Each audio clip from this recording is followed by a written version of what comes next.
There are some Pokemon you only see once in a blue moon, like for example the infamous Feebas in Generation 3 that only spawns on a couple of tiles inside of a river. So I begged the question, what are the rarest Pokemon in one of the best ROM hacks of all time, Radical Red? Don't worry, we won't be picking up legendaries and mythical Pokemon because everybody can get their hands on those. I'm talking exclusive 1% encounters that are only available in one area. So let's go on to a search for all the most elusive Pokemon this game has to offer and see if they would be strong enough for us to reclaim our throne as champion of Radical Red. Starting off, Professor Oak has of course forgotten his grandson's name, and for this challenge, we'll be up against the odds. So that's going to be our rival. I then turn on the minimal grinding mode so I don't have to worry about EVs, and then I try to run into the grass to find those rare and juicy Pokemon. But we get stopped by Oak, who urges us to go and complete the Pokedex, but I don't care about that. All of those non-rare, uncommon Pokemon, they can go into trash, because just like real Pokemon card collectors, I only care about the real hits. So I pick up a Squirtle,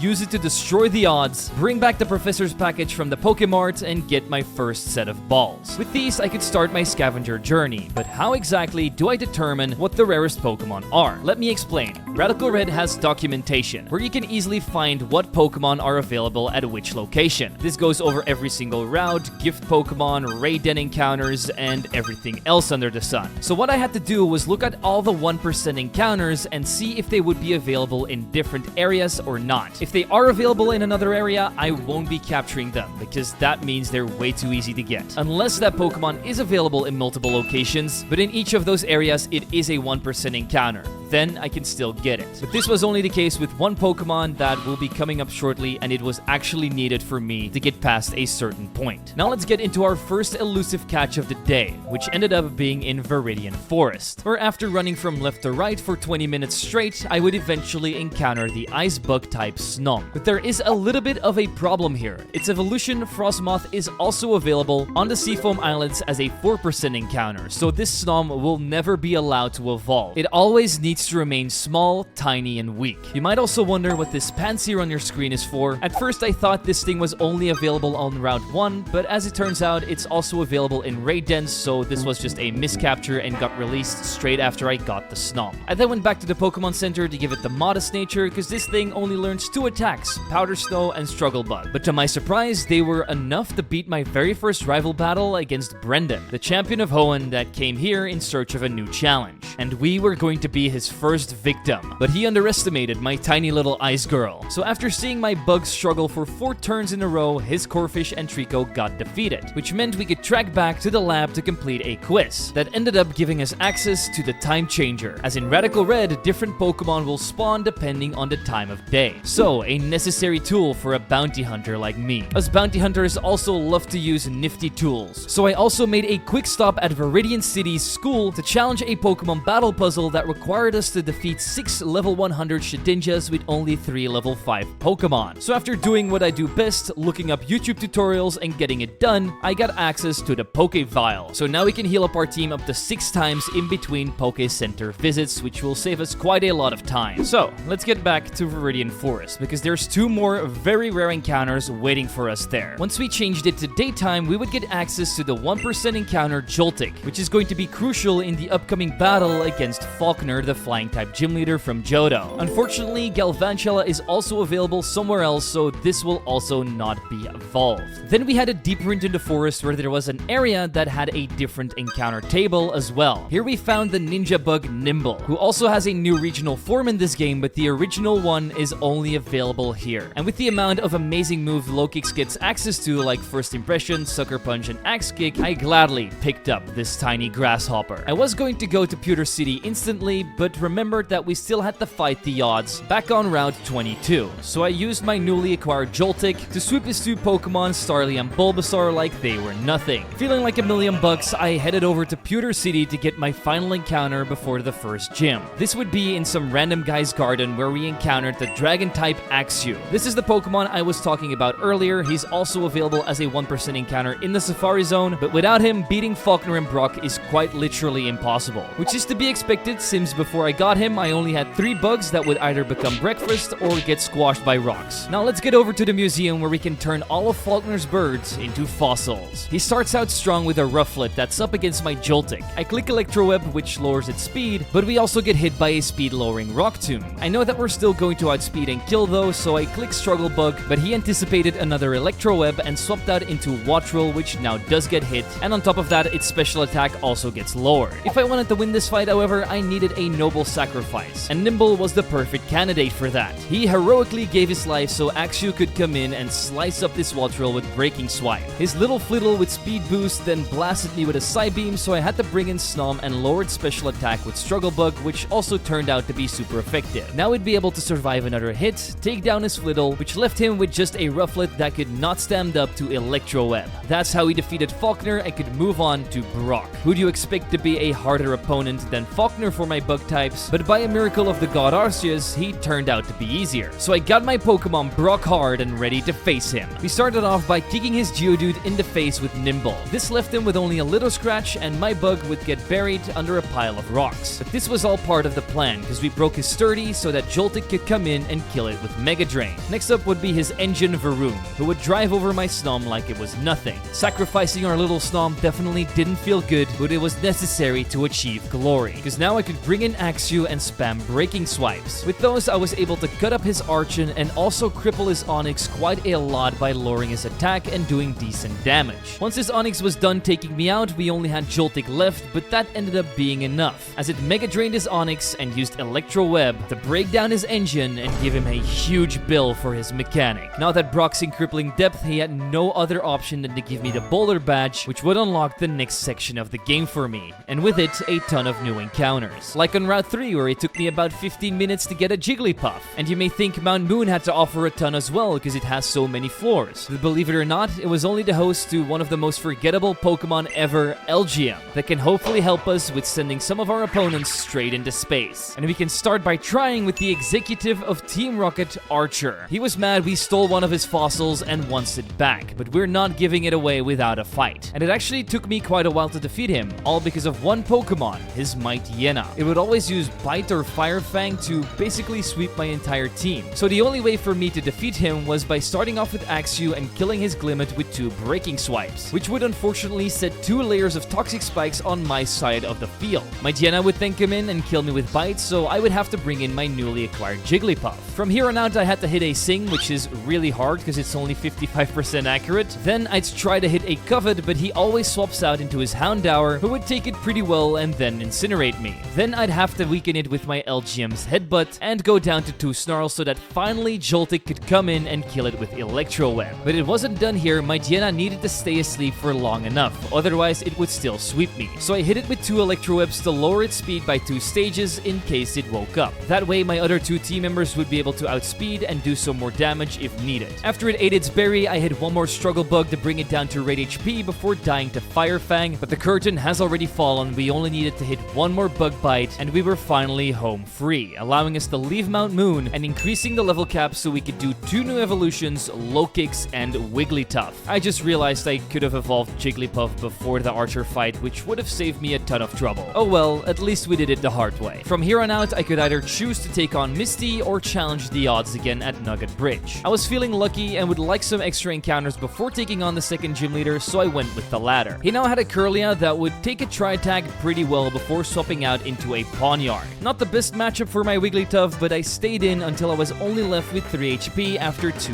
cuts. However, after hitting 2 Covets, I knew Joltik would be able to take it out with Electro Web, but when I tried to do so, he would swap out into Ivysaur. So I used Snom as cannon fodder once again by sacrificing it so I could get a clean switch into Elgyem. I know Snom is way too useless, but we won't be abusing her anymore as she'll be heading into the box and stay there forever after our next encounter. With Elgyem, I hit a Psybeam, but just when I was about to take it out with yet another one, he swapped out back into Pawniard to cancel it out. And I had enough of this entire switcheroo, so I brought in Low Kicks and killed it with Double Kick, proceeded to defeat Ivysaur with a lunge as well, hit Staravia with an Electro Web from Joltik, which did decent damage. My Electric Bug then got eaten up, so I had to bring in Axew to kill it with Breaking Swipe, and with one last slash, his Kirlia was also defeated, which gave me access to the Poké Rider, which we can use to fly to only 3 cities for now, but over time it would become our private jet that we can take take anywhere. After this, we defeated every trainer on Nugget Bridge and eventually into Route 25, where we would get one of our strongest Pokemon in this entire run,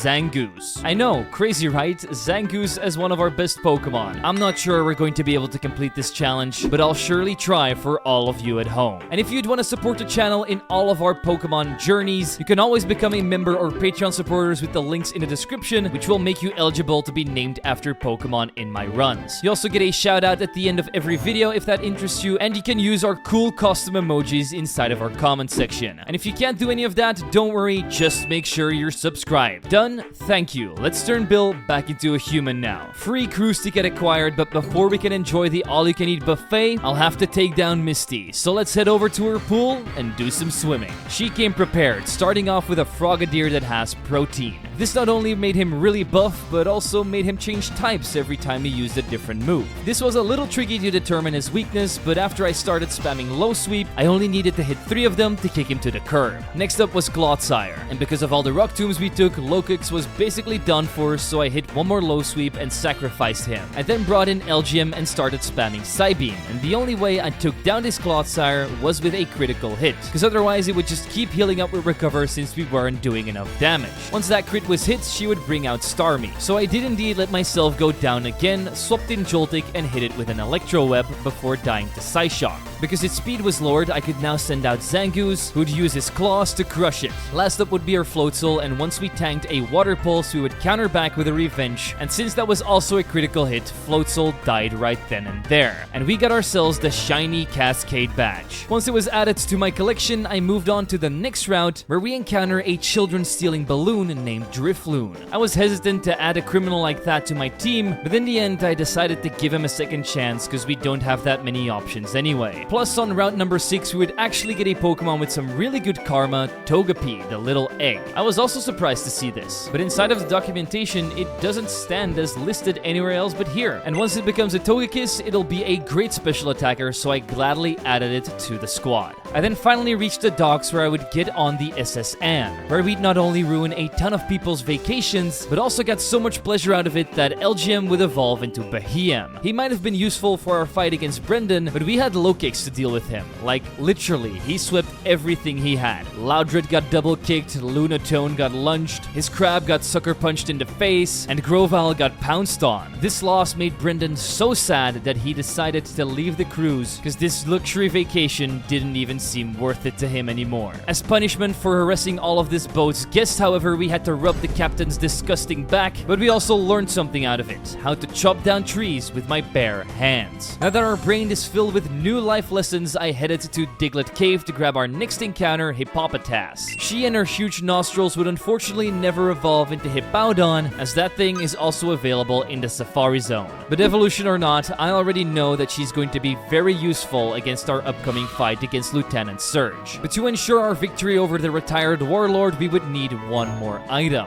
the Eviolite, which we would only be able to get if we can overpower Whitney and her devil Miltank. And she was ready to bonk me on the head with her Tinkaton's hammer. While she might have been able to knock off my Hippopotas, I still hit a Bulldoze, which made her so scared that she had to swap out into the Dunsparce. It immediately started to set up with coils to try and sweep me, but I was one step ahead and used Yawn to put it to sleep. From there on out, I swapped into Wigglytuff to try and take it down with Tri-Attacks, but she also immediately swapped back into Tinkaton. I didn't want to take a Gigaton hammer to the face, so I sacrificed Hippopotas. Then I sent out Zangoose and used the Revenge Quick Attack combo, which took care of the annoying little gremlin. Then Miltank came out, and I thought I was going to one-shot this with a Revenge too, but with the use of its Chople Berry, it was able to weaken it and survive. So I do one more bit of chip damage with Quick Attack before feigning. From there on out, I swapped in Lokix, who would take care of it with a Low Sweep, would also survive a Hyper Voice from Farigiraf, and clap back with a Sucker Punch to force out Drampa, who would also take a Low Sweep before finally ending my carnage with Hyper Voice. Exu could then clean up the rest of the fight with Dragon Claws and Breaking Swipes to defeat both Drampa and the Dunsparce, so that the Eviolite would finally be mine. This would give me a little advantage against Surge when I put it on my Hippopotas. But will that be enough to beat him?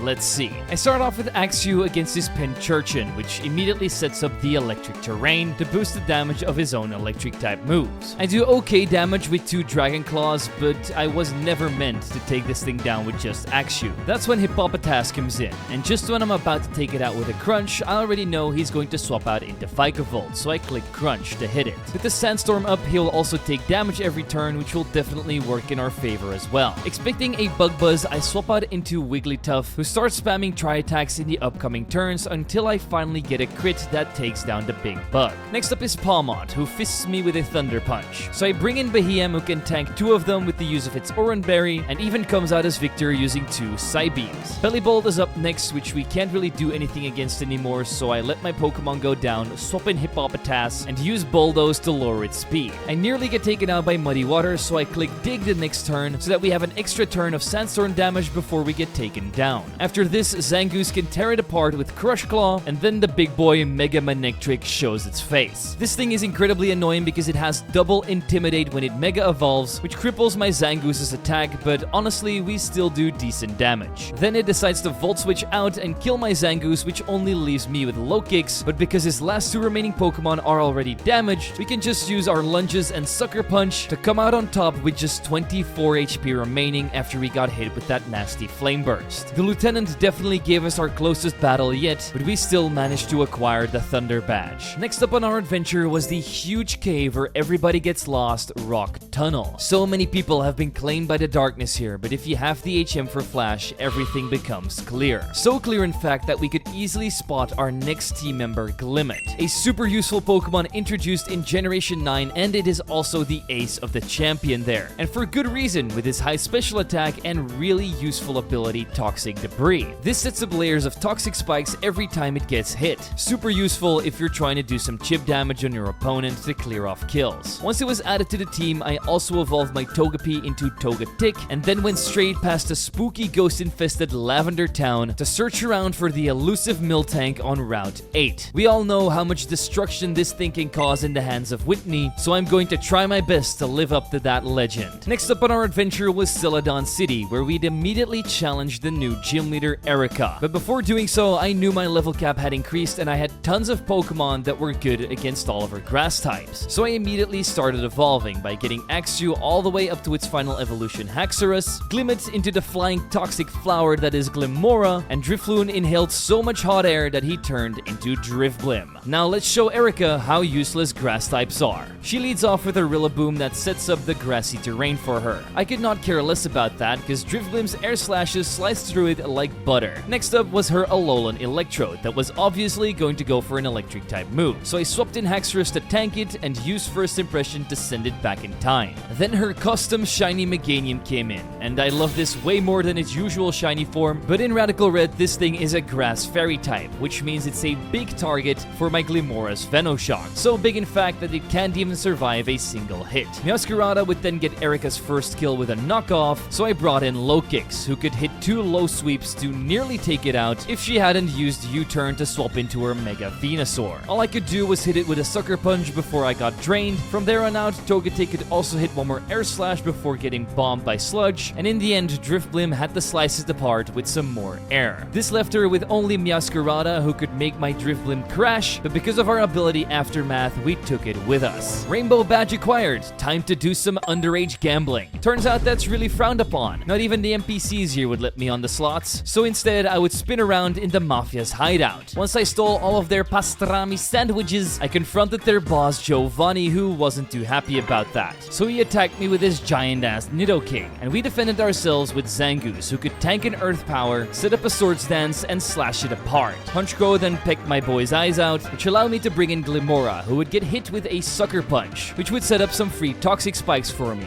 and I could also kill it with a Power Gem. Next up was his Mega Kangaskhan, who would also hit me for even more Toxic Spike damage, and even boosted his own attack with Power Up Punch, which now hits twice due to Parental Bond, so he's at +2. I was only able to hit 1 Power Gem before getting taken out by Body Slam, so I brought in Lokix, who could use First Impression to send it to an early grave. I then sacrificed my Togetic against his Infernape, so I could safely Air Slash it with Drifblim the turn after. The last 2 remaining Pokemon were Veluza and Earthworm, and they could never do enough damage against my Blimp, so I just blasted them with Shadow Balls until they would be defeated, and as Giovanni ran back to the sandwich shop for more pastrami, we picked up his Sylph Scope, which we could use to spot more of his L's. Then I'd steal some tea from an old woman and threw it into a guard's eyes so we could get access to Saffron City, which was unfortunately totally taken over by Team Rocket. So I had to do something while waiting for them to leave, and Pokemon Tower was right there, shouting my name. Those might also just be the voices in my head. Not sure. But what I was sure of was this next encounter we were about to get. Our first fire type in the form of a haunted lantern.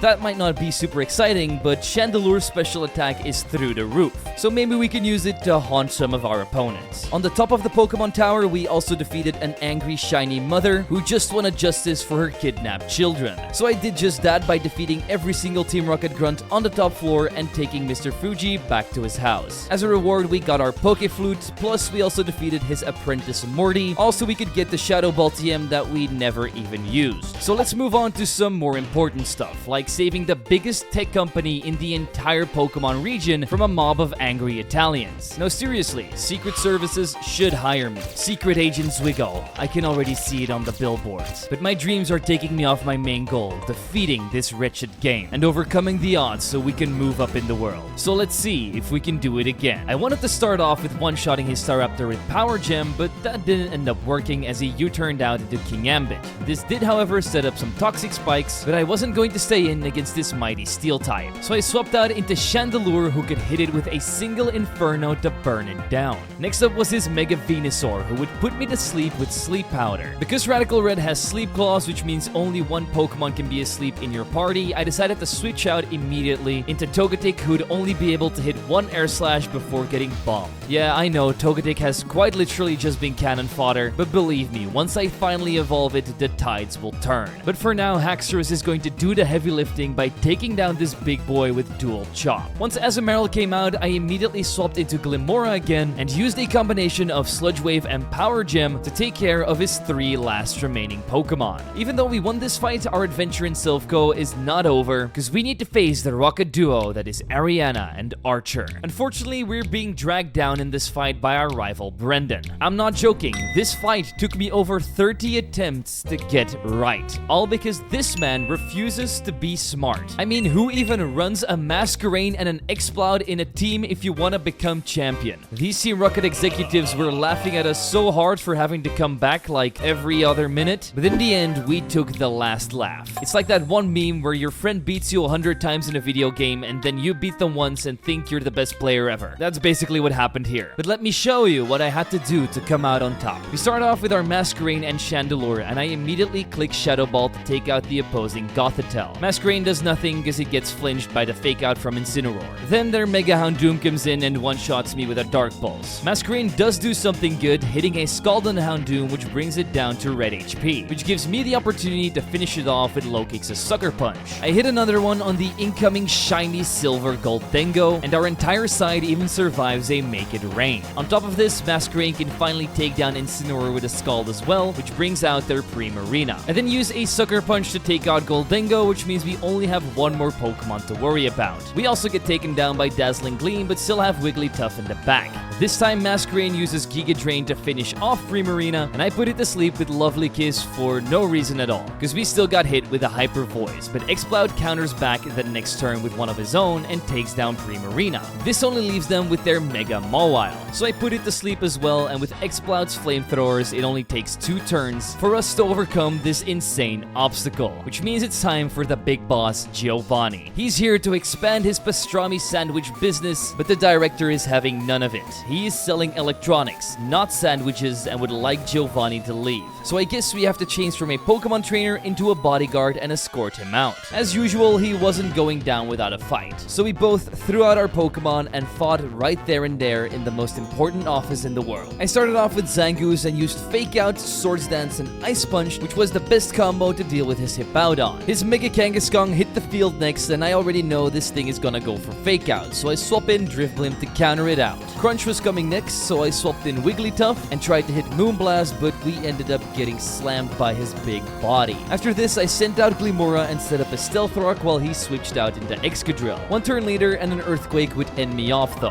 which would also set up more Toxic Spikes. Rarest. Then I swapped Zangoose back in and used Fake Out combined with Close Combat to deal with the big mole. His giant land shark was way too menacing, so I swapped out into Drifblim to sacrifice it. I then brought in Haxorus to try and take it down with Dual Chop, but he had a different idea, swapping out into Garganackle. This big Minecraft rock is known as very bulky, which he definitely proved, as it survived a Swords Dance that boosted Bulldoze and nearly brought me down with him after using Salt Cure. His Kangaskhan would then clean me up with Fake Out, so I only had one option left, going into Low Kicks and hitting a first impression Sucker Punch combo, which ended up overpowering it. Only Garchomp was left, so I hit one more Sucker Punch and got very lucky because he ended up killing me with Skill Shot, which lowered his defense. Now my Zangoose could come in, hit Fake Out, and combined with the toxic damage, that would take down Garchomp. That only left him with Torterra, and yet again we get incredibly lucky with Ice Punch getting a critical hit, and with that we defeated Giovanni and escort him from the premises. Not gonna lie, that fight also took me like 40 attempts, but somehow we made it through and got to challenge the next gym leader, Sabrina. She's also known as the best shiny hunter in the entire Kanto region. Just look at all of her shinies, some of them even custom, like Hatterene and Indeedee here. But I'm gonna have to wipe them off the screen for you, otherwise we can never move on. I led off with Low Kicks and Chandelure to hit Leech Life and Shadow Ball, which preemptively took down the Hatterene, otherwise it would set up Trick Room, which would make winning this fight impossible. Moving up next is her Mega Gardevoir, which gets the same treatment as before, Leech Life, Shadow Ball, down. Indeedee also hits its second Expanding Force, which forces out my Chandelure and replaces it with Zangoose. Meanwhile, Erika has thrown out her shiny Ursaluna. It nearly always goes for Protect on the first turn to activate its Flame Orb, so I doubled up on Indeedee to take it down with Ice Punch and Leech Life. This would then bring out her blue Porygon 2, who can also set up Trick Room, so we have to focus him first. So I use Axe Kick and Close Combat to immediately take it off the field. But this also lets Ursaluna avenge her teammate with Facade by taking out my Low Kicks. I then send out my Togetic, who can hit an Air Slash, combine that with the Close Combat from my Zangoose, and her final Pokemon, Brood Bonnet, is no longer around, which leaves her with just Ursaluna. The Big Bear, of course, takes down my Togetic, so I have to bring out Haxorus, and with one more Close Combat and Dual Chop, the battle is won. I don't think Sabrina minds too much though, because she can go back to shiny hunting, and I can move on to the worst area in the game,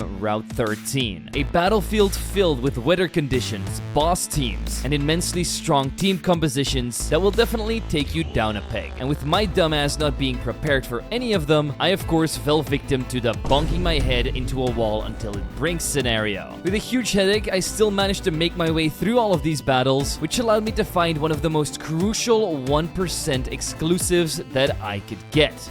Ditto. You may think to yourself, how can this blubbery blob help you out? Well, you're going to find out at the end of the video how good he really is. But for now, we'll move on to Fuchsia City, where we can fight Brendan just in front of the Safari Zone. Here we face off with our Low Kicks against his Metagross, and I start off with a Leech Life, then try to take it out with a Sucker Punch, which doesn't end up working since he clicks Explosion. This takes down both of our team members, plus he was also able to set up Stealth Rocks. Next up was his Medicham, and my brain somehow forgot this thing was Psychic type. And while I was trying to get rid of the Stealth Rocks with Glimora's Mortal Spin, I got killed by a Psycho Cut, which did set up a layer of Toxic Spikes. From there on out, I could swap in Chandelure and take it down with Shadow Ball. His Mega Sceptile then got poisoned, but was able to outspeed with Earthquake and kill me. We don't really have anything to outspeed it with, so I bring in Togetic, tank a Bullet Seed, and take it down with Moonblast. He then brings in his own Fairy-type Gardevoir and gives me a taste of my own medicine. But I wasn't too worried, because Zangoose's Fake Out and Ice Punch could easily clear it. His last two Pokemon were Crawdaunt and Exploud, who both lost a fist fight against my Zangoose, which not only crushed Brendan, but also gave us access to the Safari Zone. Now, we all know this place is divided into different zones. Each one of them also has a different set of encounters, which meant we'd be able to get quite a few new team members here that would strengthen the squad. Like the specially defensive Wall Chansey, our first and only Pokemon that would get access to a Mega Evolution, Kangaskhan, and believe me, without him, we probably never would have even been able to complete this run. We also ended up getting a Smeargle that never left the box, and finally the Pokemon I had the most excitement for, Eternal Flower Floette, a Pokemon that I'd love to see return in the new Legend ZA, but I also want to see it destroy our opponents with its signature move, Light of Ruin. Once I picked up my HM for Surf, I tried to go into Koga's gym, but I think he was pretty busy since he shouted from inside to go and rematch some of the other gym leaders. But before I did any of that, I went back to Silph Co to pick up the Kangaskhanite, plus completed another battle puzzle to unlock unlock the move reminder, which ended up giving me a huge power boost, exactly what I needed for these upcoming gym battles. After this, I went over to Brock to see that his entire gym now had a sandstorm raging inside of it. This boosted all of his rock type special defense, which made it a lot harder to take them down for me. I wish I could say one Pokemon ended up doing the trick,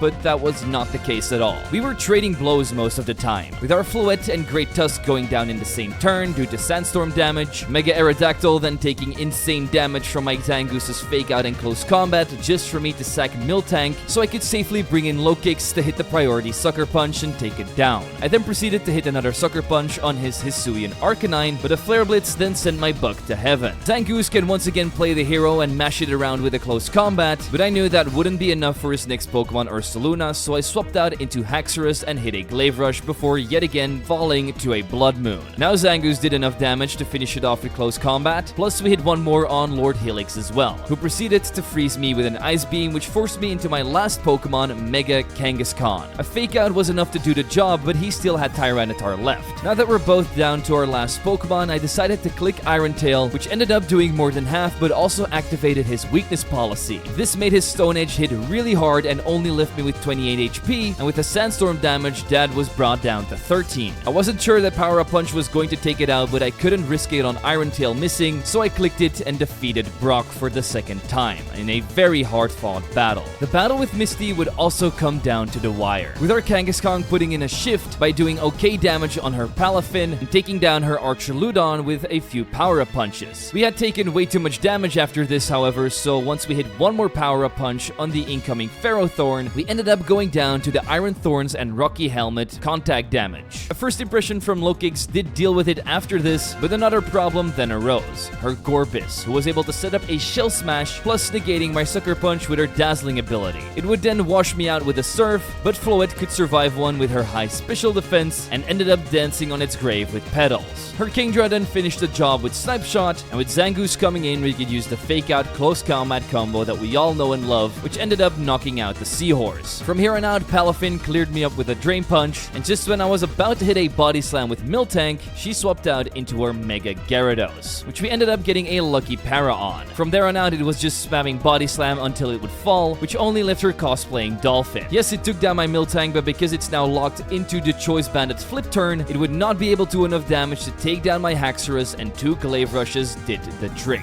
On to Lieutenant Surge, who was way easier as Kangaskhan just wrecked almost his entire team with his power-up and Dizzy Punch combos, and once he went down, Haxorus could just clean up with a Dragon Dance boosted Glaive Rush. The same thing basically happened for our last rematch battle against Erica, only this time it was Haxorus sweeping nearly everything with a Dragon Dance boosted Glaive Rush. Now we could head back to Fuchsia City to challenge the Ninja Master Koga, and this man doesn't specialize in poison types anymore. He's now the god of speed, as he uses his fast glass cannony team to try and overwhelm you before it's too late. But that wouldn't work on the likes of me. At least not when I have priority moves like Kangaskhan's Fake Out and Sucker Punch, which can easily take down his first Pokemon Swellow. Next up is this Drapion that's Choice Scarfed and always uses Wicked Blow. Very annoying and something I couldn't really cleanly deal with. So I clicked Dizzy Punch and then swapped out into Haxorus to hit a first impression before going down. Then I brought in Zangoose and used a priority fake out to clean it up. Iron Valiant was out next, and I already knew this thing was going to one-shot me. So expecting a fighting type move, I went into Floette and tanked a close combat Spirit Break. With the special defense drop, we could then take it out with Moonblast, and he'd then go into his Acelgor, which I just let myself go down on. I then swapped in Glimora to try and finish it off with Power Gem, but he U-turned out into his Mega Troxtricity. Somehow we survived an Overdrive, and just another Power Gem later would KO the big toxic lizard. After this, he sent out his Greninja, who would KO me with Water Shuriken, which activated his Battle Bond ability. Now that it was all powered up and scary, I decided to bring in Zangoose and hit a Fake Out, which wasn't enough to take it out, but still did enough damage so I could bring in Kangaskhan and hit a Fake Out Sucker Punch to force out his last Pokemon, Acelgor, again. Here I'd hit one more Sucker Punch before dying to Bug Buzz, and my final Pokemon Lokix could then clean up with First Impression, which awarded me with my 6th ever gym badge. Now that we can use Surf, I decided to travel to Cinnabar Island immediately because there were no other Pokemon available for me. However, just when I was about to enter the abandoned mansion there, we'd get stopped by Brendan's friend from Hoenn, May, who's heard way too much about me and how strong I am. So now she wanted to see what my skill set was looking like and decided to battle me. I led off with Low Kicks so that I would bait her first Pokemon Solrock to click Explosion. But in order to tank it, I swapped out into Glimmora, which ended up working perfectly, and also set up a layer of Toxic Spikes. Flygon was next up, so I let myself go down to Draco Meteor, then swapped in Floette and killed it with Moonblast. But we also got hit with an Earthquake, which allowed her Manectric to come in and clean me up with Overheat. With its special attack drastically lowered, I brought in Kangaskhan and took advantage of this opportunity by using Power-Up Punch. But she decided to swap out into Relicanth, who didn't take it too well, and with another set of them, the ancient fish would get sent back to the bottom of the sea and we'd be at +4 attack. With 2 punches later, her Breloom and Manectric would fall, which only left her with her Mega Blaziken. It ended up being faster than Kangaskhan and used its close combat to take down my mean fighting machine. But all I needed was just to survive 1 attack, which Haxorus did perfectly, and with the 2 defense lowerings from close combat, we could then finish it off with 1 more Glaive Rush. May was never seen again from this point onwards, so we went ahead and picked up the secret key to unlock Blaine's Fire-type gym. The best lead against this bald man was going to be my Glimmora, who could bring down his shiny Armarouge to its Focus Sash with Power Gem and even set up a layer of Stealth Rocks, which would be amazing to do damage on his Fire types. Yes, due to this we would be going down, but I wasn't scared. I still had an amazing arsenal of Pokemon in the back ready to clean up. Starting out with Kangaskhan, who'd hit a Fake Out to take down Armarouge. Next up was his Exeggutor, who could not survive a Dizzy Punch Sucker Punch combo. Then he'd bring in one of his strongest Pokemon, Typhlosion, who nearly took me down with a single Eruption. However, we were still able to hit that Dizzy Punch, which did so much damage that Lokish just needed 1 more Sucker Punch to burn him out and sent out his shiny Slitherwing. This was the worst matchup ever, so we let ourselves go down so that Floette could blast it with the power of the moon. Flame Mask Ogerpon then crushed me with her hammer, but we're fine. Once I bring in Haxorus, I click Dragon Dance once and clean up the rest of his team with Glaive Rush. Here we wouldn't only get the Volcano badge, but also a very useful item in the Choice Specs that can boost Floette's Moonblast and Light of Ruins even more. Civvy Islands have been removed for now, which is a great thing. We can just straight up head to the final gym to get our badge. Just when I was about to enter, however, Brendan came up to me and asked me for some help back at Cerulean Cave because Giovanni and his goons are trying to capture Mewtwo. That'd be terrible for the sandwich business inside of the Kanto region, so I didn't hesitate and traveled there with him instantly. Ariana tried to stop us, so Brendan tries to hold her off while we go further inside. That's where I found the final available Pokemon for us, type Null, so I used my only Master Ball to capture it and evolved it into Silvally immediately. However, it never made it out of my box because Silvally really wasn't all that useful to me. However, this second evolution, Togetic into Togekiss, was very useful, but not in this upcoming gauntlet battle with Archer and Ariana, who put down an ambush to try and stop me from reaching their boss. Like usual, this battle takes me an insane amount of attempts to get right, just because they use 8 very strong Pokemon against my suboptimal 6, but in the end I always manage to get past it somehow. It starts off with his Mamoswine against my Kangaskhan, and somehow I can take it down without taking any damage myself.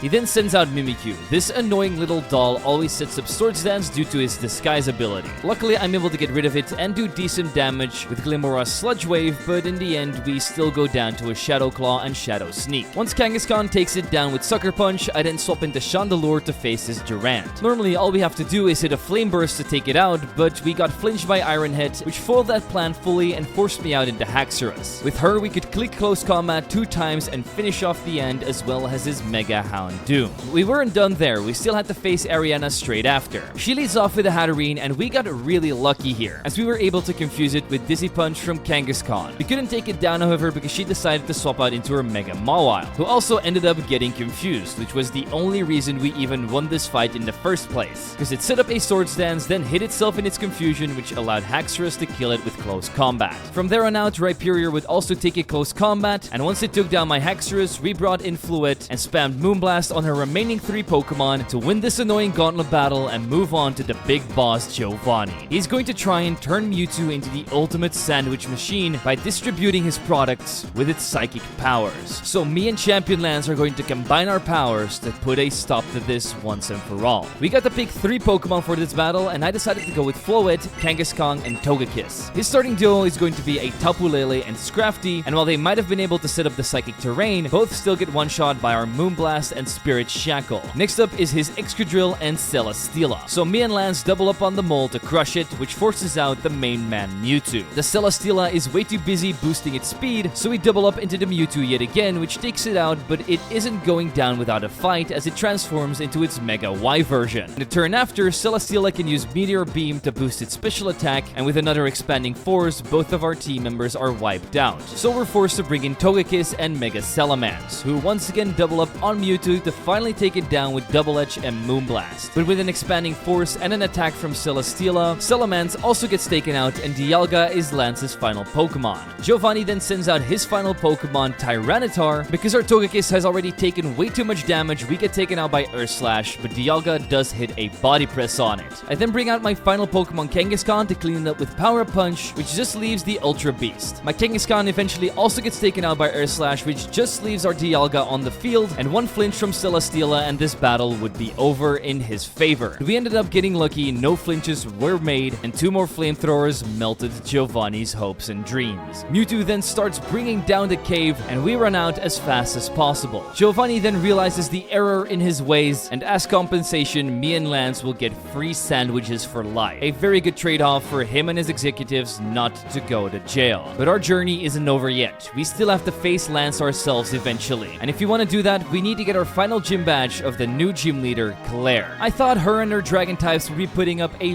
very interesting fight, but I was proven wrong when Kangaskhan immediately swept up her Aerodactyl, Gouging Fire, and Shiny Roaring Moon with the power of all of his punching moves. This process wasn't without taking damage for myself though, which allowed her Dragonite to clean me up with extreme speed. But Zangoose had no problem taking it down with Fake Out and Ice Punch. Her Ultra Beast Naganadel then knocked me out with a single Draco Meteor, but the teamwork of Glimora and Haxorus with Power Gem and First Impressions was enough to lead her into her final Pokemon, Magearna, the mythical Pokemon. Yet again, I hit a close combat and get taken out with Floor Cannon. Luckily, this lowered her special attack so much that my Fluette could come in and use the ruining power of light, which would obliterate Claire and gain me access to the Rising Badge. Our path is now clear. Head over to Victory Road as fast as possible and get to the Indigo Plateau. But reaching that wasn't without its problems. First, we faced up against the odds one more time. Our matchup was terrible. With our Zangoose against the Staraptor, we immediately got destroyed by close combat. So I had to swap in my Poisonous Flower to kill it with a Power Gem, plus also set up a set of Toxic Debris due to also being hit once. He then brought in his Sneasler, which allowed us to set up Stealth Rocks and the second layer of Toxic Spikes before biting the dust. And from there on out, believe it or not, Kangaskhan would sweep with Fake Out, Sucker Punch, and Dizzy Punch yet again. No Sneasler, Mega Venusaur, King Ambit, or Iron Buttle could stand up to me. But little did I know that this was not going to be his ultimate team, and we'd be seeing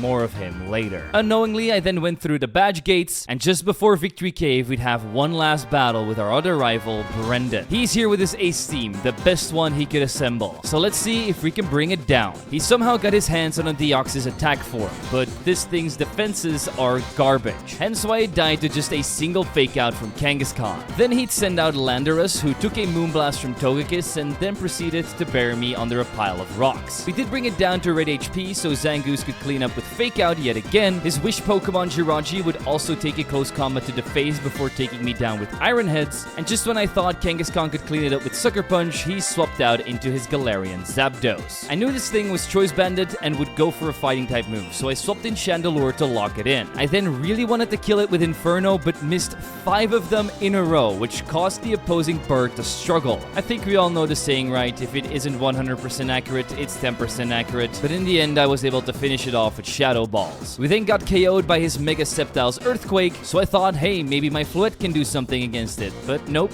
got one shot by Bullet Seed. Glimora also didn't survive a single 4-time super effective Earthquake, so I was down to my last Pokemon, Mega Kangaskhan, who could hit a Dizzy Punch and a Sucker Punch to take it down. From there on out, I clicked those same moves over and over again until his final 2 Pokemon, Huntail and Jirachi, also bit the dust so that Brendan would stop training Pokemon forever and we'd be the only challenger for the upcoming Pokemon League. So I completed the cave and reached Indigo Plateau without any problem, but there was still quite a lot of preparation to do if I wanted to complete this challenge. First up was getting some ability pills which I would use to give my Pokemon the best abilities they could have, including my Ditto, who now has Imposter. This lets him transform into the opponent's Pokemon instantly without having to use a move. Then I'd go to the casino to buy every single useful TM that I might need to change up my team in between Elite 4 member fights, checked out some other useful move tutors, and picked up some insane items like the Flame and Toxic Orb for Zangoose, Thunder Wave and Leftovers for Togekiss, the Life Orb for Haxorus, and then I went on to defeat the 2 Johto gym leaders, Jasmine and Price, to get the Choice Band and Scarf, and the latter is going to be very important for Ditto because this will always allow him to break the speed tie when it transforms into the opposing Pokemon. With all these items, I built my final team of Mega Kangaskhan, Zangoose, Floette, Haxorus, Ditto, and Togekiss, and set foot into Lorelei's chamber, where we'd face a double battle against her Rain team. I'd lead off with my 2 normal types and go for the ultimate fake out combo on both of their Politoed and Ogerpon. I would then swap out Zangoose for Ditto so I could take an Ivy Cudgel because he transforms into Politoed, while Kangaskhan uses his newly acquired return to take out said Politoed. Iron Bundle would then come in, so I would swap out my Ditto for Haxorus, and once I hit the return on her Robotic Penguin, both of my Pokemon would survive and would use both of our priority moves to clear her side of the field. Next up were 2 very strong Pokemon, Primal Kyogre and Walking Wake. Yes, I'd get one hit off on Kyogre with Sucker Punch to lower the power of its water spout, but our field would then get wiped. Then I'd send out my Ditto again to transform into Walking Wake, as well as Zangoose, who could hit a fake out on Kyogre to make it flinch and do decent damage. Dragon Pulse on the opposing Walking Wake would not be enough to kill it, so a Hydro Pump took down my Zangoose, but with the Life Orb damage, she would also be forced out into her final and best Pokemon, Mega Swampert, who uses Earthquake to wipe 2 Pokemon off the field, but one of them was her own Kyogre. My Floette was able to survive and hit it with a 4x super effective Petal Dance to hit the KO and win our first major battle, so we can move on to the second member, Bruno. He's got this beautiful shiny blue Infernape who could probably one-shot my Kangaskhan, but I have Fake Out and Return to take care of it because it decided to set up Stealth Rocks. His legendary and one of the biggest threats in the entire league, Zacian, would then come out, and the only way to defeat it is by sacking Haxorus and hitting a first impression, and then fighting dog with dog by bringing in Ditto. Because we're at +2 attack, I hit one single close combat to force out Arian Valiant, who would be up against my Togekiss's Air Slashes, which it didn't do too well against. From there on out, Mega Lucario finished me with a Bullet Punch, but I brought out my own Mega Lucario and hit it with a close combat, which was more than enough for him to bring out Kamo-O, which would get Moonblasted by our Flower, and in the end it was Urshifu versus Urshifu, and to show the real power of Ditto, I hit one last close combat to defeat the Fighting type champion with a Fighting type move. Now let's see if Agatha can deal with my transforming blob a little bit better. At this point, I already know she starts off with Zoroark, which is disguised as her Gengar, so I click First Impression and bring it down to its sash. Just when I was about to finish it off with Glaive Rush, he swapped out into her Flutter Mane to cancel it out.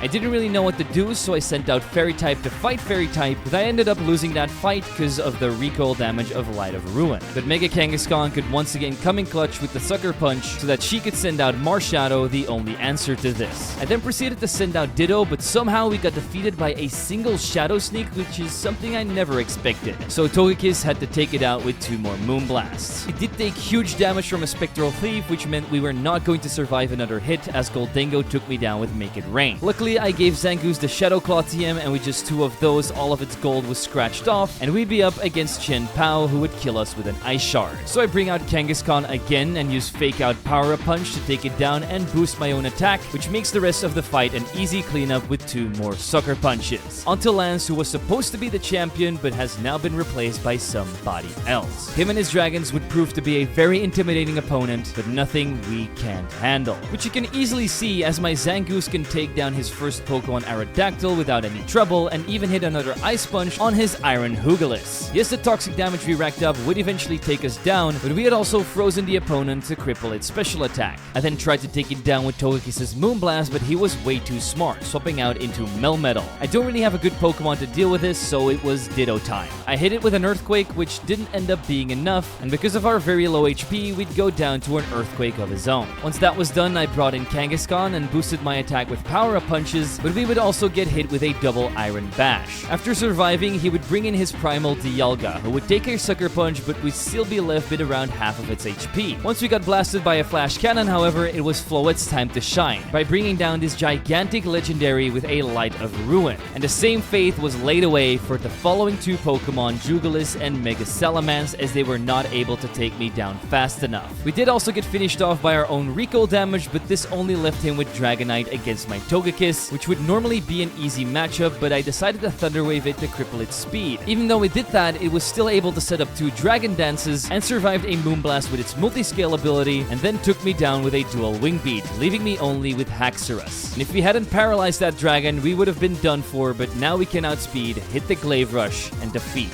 Lance the Dragon Master. But does it mean that we can once again overcome the odds? Yes, we've done it many times in the past, but this team is way different. Filled with 4 really strong legendaries, an Ultra Beast, and a Mega Pokemon, I wasn't sure I was able to do this, but I still went in there with confidence. So let's find out if all of the rarest encounters in the entirety of Radical Red can become champion. One of the only ways to deal with his Pheromosa easily is by trying to use our own. But there was a catch to this. I needed his Pokemon to miss Triple Axle, which happened after it hit me once, which was nearly perfect. We could then hit our second one for ourselves and take it down. This made him go into his Mega Pokemon Metagross, which I only hit with one first impression from Haxorus before going down to Zen Headbutt. Then Zangoose could do a little bit more damage with Fake Out and Close Combat, but would eventually also get eliminated. So I Mega Evolved myself and finished it off forever with Sucker Punch. Only 4 legendaries left against my regular 4 Pokemon. Starting off with a very big hitter in Eternatus, who wasn't able to take down my Kangaskhan even with 2 Dynamax cannons, but 2 of our returns did do enough damage to bring down this giant. He then tried to use my own power against me with his Mega Kangaskhan, so I swapped him Fluet, which locked him into Fake Out. Now that it couldn't hit me anymore, all we had to do was hit 1 Light of Ruin and boom, that thing was down too. But believe me, we haven't won yet. Next up was Shiny Miraidon, which set up the electric terrain and drifted over my flower like it was nothing. I then sent in Kangaskhan and used Fake Out and Sucker Punch to do a little bit more chip damage so that I could bring in Ditto and use his own power against him by blasting him with Dragon Pulse. This left him with arguably his best Pokemon, the Dark-type Yveltal, that will drain anything from its life force. Yes, we hit one more Dragon Pulse, but unfortunately a Dark Hole sucked me in, which also brought me down to my final Pokemon, Togekiss. First, it healed itself up a little bit with Oblivion Wing, so I used this opportunity to paralyze it with Thunder Wave. Then I got really lucky by lowering its special attack with Moonblast so that he'd do less damage on the next few turns. This damage nerf was just enough for me to hit 2 more Moonblasts and take down Yveltal, which won me the championship and title as King of Radical Red with only the rarest Pokemon. Not gonna lie, I still enjoy playing through Radical Red so much, even after defeating it like 10 plus times already. But for this challenge, I really wasn't sure if we were going to be able to get through it, but I'm happy we persevered and showed all of you how strong the rarest encounters can really be. Let me know in the comments down below if this is something you'd want me to do in other games as well, because this was a ton of fun for me to do. With all of that out of the way, I want to give one last thank you to the supporters of this channel that definitely helped me out a lot in getting these videos out faster and more frequently for you guys. If you'd want to support the channel as well, the link is in the description as always, with a couple of benefits attached for you as well. With that being said, I've been Zwiggo, and I'll see you all in the next one.